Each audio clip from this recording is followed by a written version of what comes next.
all gonna be good. Don't worry about nothing, don't worry about nothing, nothing now. It's all gonna be good. So breathe like you know you should. Yeah, breathe.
Okay, hi everyone. So, check natin. Medyo nakasagad tayo dito sa main speaker natin. So, let's see kung nakaka-cancel ng DJI Mic 2 natin ang ingay sa labas. Kasi sobrang ingay, guys. So, by the way, kinabit ko, guys, yung transmitter dito sa aking Osmo Pocket 3. So, let's see.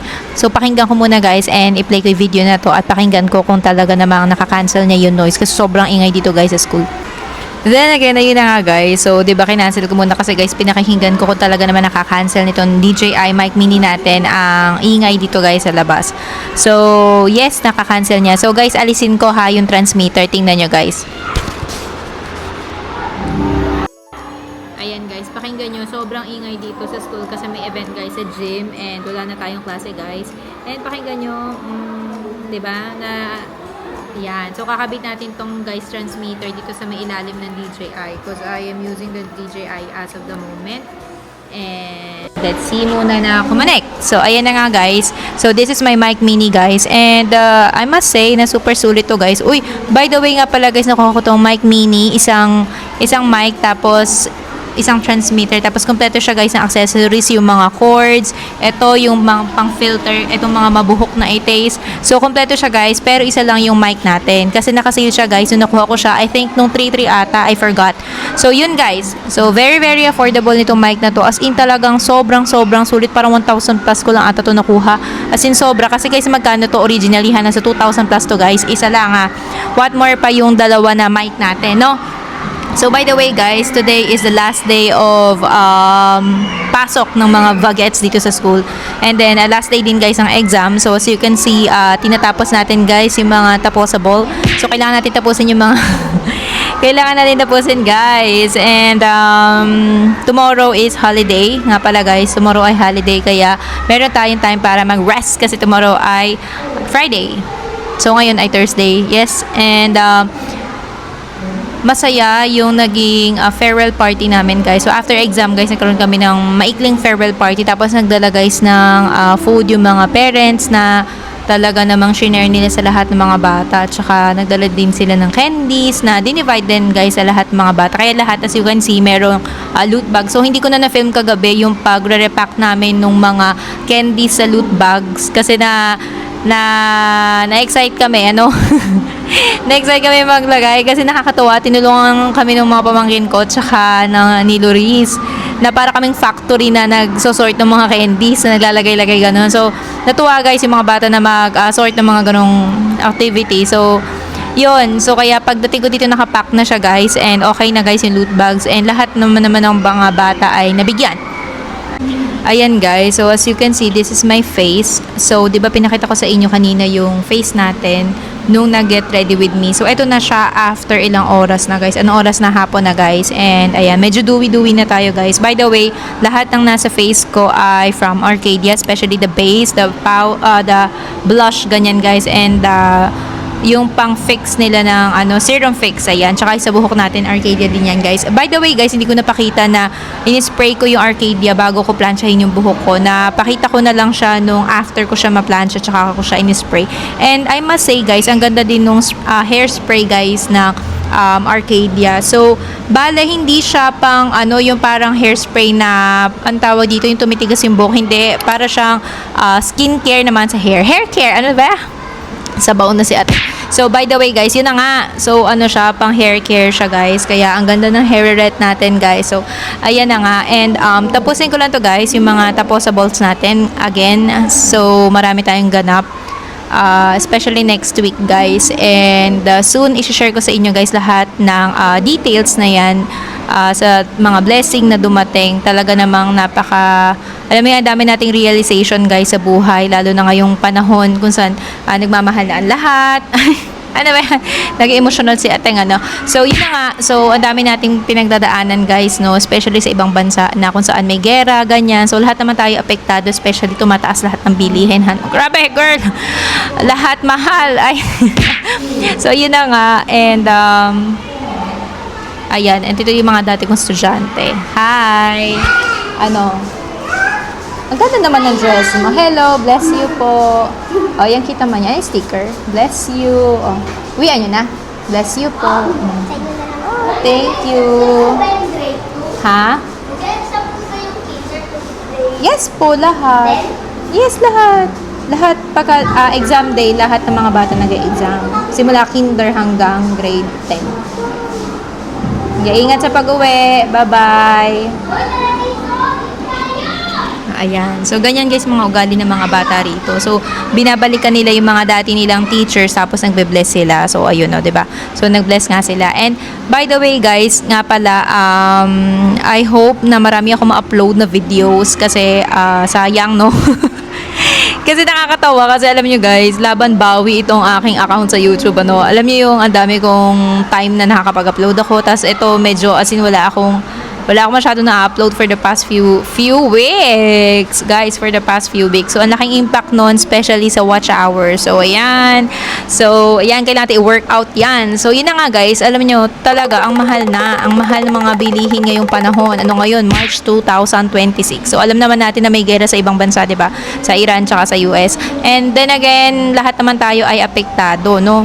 So, lahat ng pagtitipid.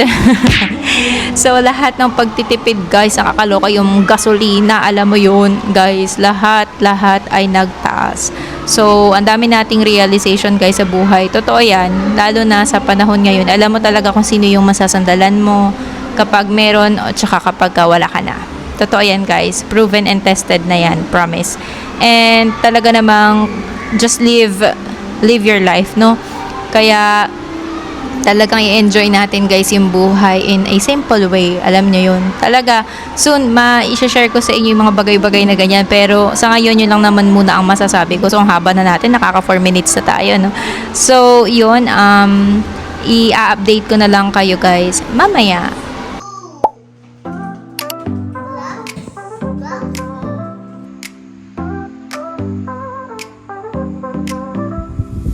Under stars we ride tonight.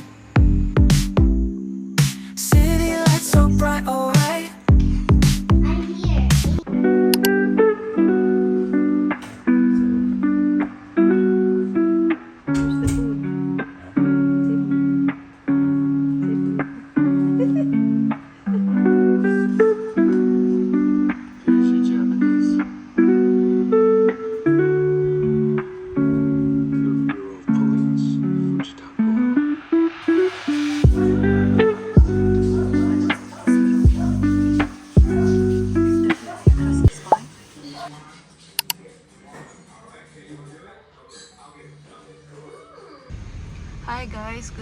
morning. Ayun si Daddy, bumibili siya ng bangus. Yan.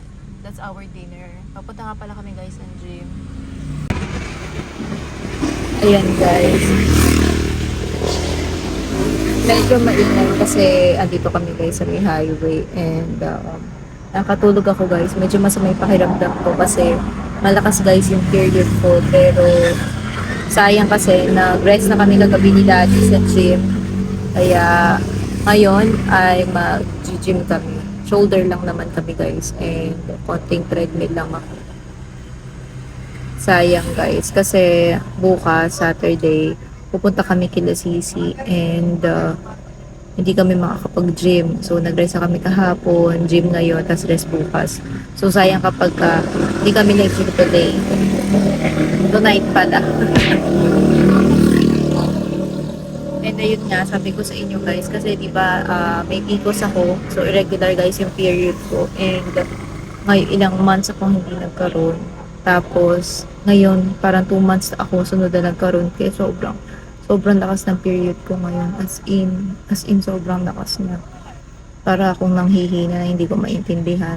Pang second day ng period ko ngayon guys. And I hope ay maging okay na ako hanggang bukas. Pero okay naman ako, although nanghihina nga ako guys. Parang naglalata ako guys. Ganun.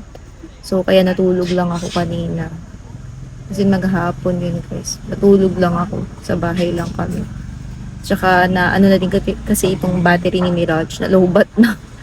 So, sakto buti hindi kami ang gym kagabi. Kung hindi guys, titiri kami sa kalsada. Buti nung na-check ni tatay na alam ng battery si Mirage kasi naubos na. So, ayan, bumili kanina guys. So, ang laki ng tinaas din. Pero good thing talaga na nakaka-discount si tatay kapag bumibili ng battery ng sasakyan. So, goods. Let's go to the gym na.